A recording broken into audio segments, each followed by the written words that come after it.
Everyone, आजचा दिवस खूप छान होता. म्हटलं चला तुमच्यासोबत सुद्धा शेअर करावं. सकाळी लवकर उठले होते, पटकन आवरलं, फ्रेश झाले, त्यानंतर मस्त असा चहा ठेवला होता.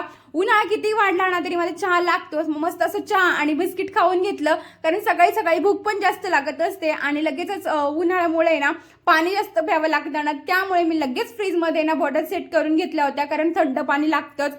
फ्रीजमध्ये बॉटल ठेवल्या आणि लगेचच दिवा वगैरे लावून घेतला, स्वामींना मुजरा केला, अगरबत्ती धूप लावून घेतली छान अशी. आणि तुळशी मातेसमोर सुद्धा ना मी सकाळी अगरबत्ती लावत असते, संध्याकाळी अगरबत्ती आणि दिवा लावत असते. सकाळी फक्त अगरबत्ती मस्त ओवाळून लावते.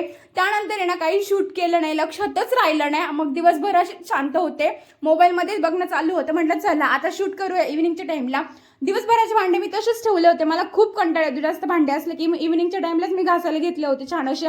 पटकनच आहे ना गॅस ओटा वगैरे घासून घेतला छान असता. त्यानंतर आजकाल कपडे पण जास्त लवकर वाळतात. मी कधीचे काढून आणले होते, पण आहे ना कंटाळा येत होता घड्या करायचा. मग छान अशा पटकन घड्या वगैरे करून ठेवल्या, कारण आहो लवकर येणार होते म्हणून पटकन घड्या झाल्या. आणि मस्त असे पटकन फ्रेश वगैरे झाले, कारण आम्हाला जायचं होतं बाहेर, थोडं काम होतं. पटकन आवरून आम्ही बाहेर गेलो. कसं वाटलं व्लॉग कमेंटमध्ये नक्की सांगा. भेटूया पुढच्या व्लॉगमध्ये.